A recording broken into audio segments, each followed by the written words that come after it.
హరి ఓం తత్సత్. జయ గురుదేవ్. ఓం శ్రీకృష్ణాయ నమః. శ్రీ గీతా దేవతాయ నమః. భగవద్గీత 2వ అధ్యాయం సాంఖ్యయోగములో 60వ శ్లోకాన్ని కృష్ణ పరమాత్మ తెలియజేస్తున్నారు. ఏంటి విషయం అంటే, మనం ఎంత ప్రయత్నం చేస్తాం ఇంద్రియాలు నిగ్రహించాలని. ఇంద్రియాలు చాలా ప్రమాదకరమైనవి. బలత్కారంగా మనం ఎంత ప్రయత్నం చేస్తామో అంత బలత్కారంగా ఇంద్రియాలు బలత్కారంగా విషయాదులందు తోచేస్తుంటాయి. కాబట్టి మనము ఏంటంటే మనో నిగ్రహణ ఉండాలి, మనసు నిగ్రహించాలి. దాని గురించి విషయం చెప్తున్న పరమాత్మ 60వ శ్లోకాన్ని. యతతో అపి కౌంతేయ పురుషస్య విపస్థితః ఇంద్రియాని ప్రమాదీనే హరంతి ప్రజభం మనః.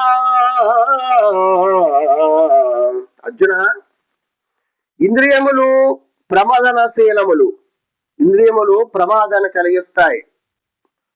మనుష్యుడు వాటిని నిగ్రహించుటకు ఎంతగా ప్రయత్నించినను, మనస్సు గాని ఇంద్రియాలు గాని మనం ఎంత ప్రయత్నం చేస్తాం నిగ్రహించాలి. ఈ రోజు నుంచి నేను ఏ పని మంచి పని చేస్తాను, చెడు పని చెయ్యను, చెడు ఆలోచన లేకుండా చేసుకుంటానేమో అనే రకాల భావంతో మనం ఉంటాం. నిగ్రహించడానికి ఎంతగా ప్రయత్నించినను ఆసక్తి తొలగిపోయినంత వరకు అవి అతని మనస్సును ఇంద్రియార్థముల వైపు బలవంతముగా లాగికొని పోయిందో. ఎప్పుడైతే మనకి ఆసక్తి ఉంటుందో, ఆసక్తి ఉన్నంత వరకు, బాహ్య విషయాలందు ఆసక్తి ఉన్నంత వరకు ఆ ఇంద్రియాలు బయటికి వస్తూనే ఉంటాయి, బలత్కారంగా వెళ్తూ ఉంటాయి. బలత్కారం వెళ్తుంటే ఎంత ప్రయత్నం చేసినా సరే ఇంద్రియాలు చాలా ప్రమాదకరమైనవి. మనస్సు కూడా, మనస్సు బలమైనది, దృఢమైనది, ప్రమాదకరమైనది, చంచలమైన మనస్సు ఇది. చంచలమైన మనస్సుతో ఇది ఒక కోతితో పోల్చారు. కోతికి ఆ దెయ్యం పట్టింది, ఆ అగ్గిరిపి పట్టింది, ఆ మందు తాగింది, తేలు కుట్టింది. అటువంటిప్పుడు మనసుకి ఈ కోతి ఎంత చంచలంగా ఉంటుందో ఆ విధంగా దానికి కోతితో మనసును పోల్చారు. అంటే అంత చంచలమైన మనస్సుని నిగ్రహించాలంటే దానికి అభ్యాస వైరాగ్యం ఉండాలని కృష్ణ పరమాత్మ చెప్తున్నారు. కాబట్టి ఏం చెప్తున్నారంటే, ఇంద్రియములు ప్రమదనశీలములు, చాలా ప్రమాదకరమైనవి, చాలా జాగ్రత్తగా ఉండాలి.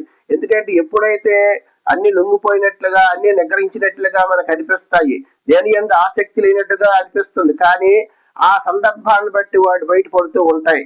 కాబట్టి ఇంద్రియములు ప్రమదశీలములు, మనుష్యుడు వాటి నిగ్రహించడానికి ఎంతగా ప్రయత్నించినా అవి బలత్కారంగా తోచేస్తూ ఉంటాయి బయట ప్రపంచం వైపు.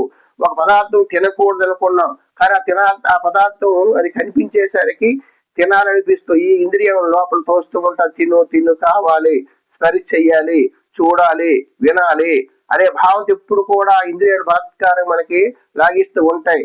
మనం ఏం చేస్తామో నిగ్రహించాలనుకుంటాం, వాటిని అనుభవించకూడదు అనుకుంటాం, కానీ లోపల మనసు ఇంద్రియాలు ఏం చేస్తాయి అంటే బలత్కారంగా తోచిస్తూ ఉంటాయి.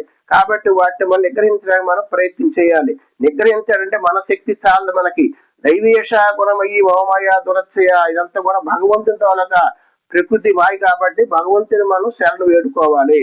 దానికి గురోపదేశం పొంది గురు మంత్రాన్ని దాన్ని స్మరిస్తూ ఉండాలి. కాబట్టి నిగ్రహించడం ఎంత ప్రయత్నించను ఆసక్తి తొలగిపోయినంత వరకు, ఎప్పుడు కూడా ఆసక్తి మనిషికి లేకుండా ఉంటుందో, ఆసక్తి ఉన్నంత వరకు, ప్రపంచము యందు ఆసక్తి ఉన్నంత వరకు, బాహ్య ప్రపంచంలో బంధుమిత్రాలు ఎందుకు కూడా ఆసక్తి ఉన్నంత వరకు మనకి ఈ ఇంద్రియాలు బలత్కారంగా తోచేస్తూ ఉంటాయి.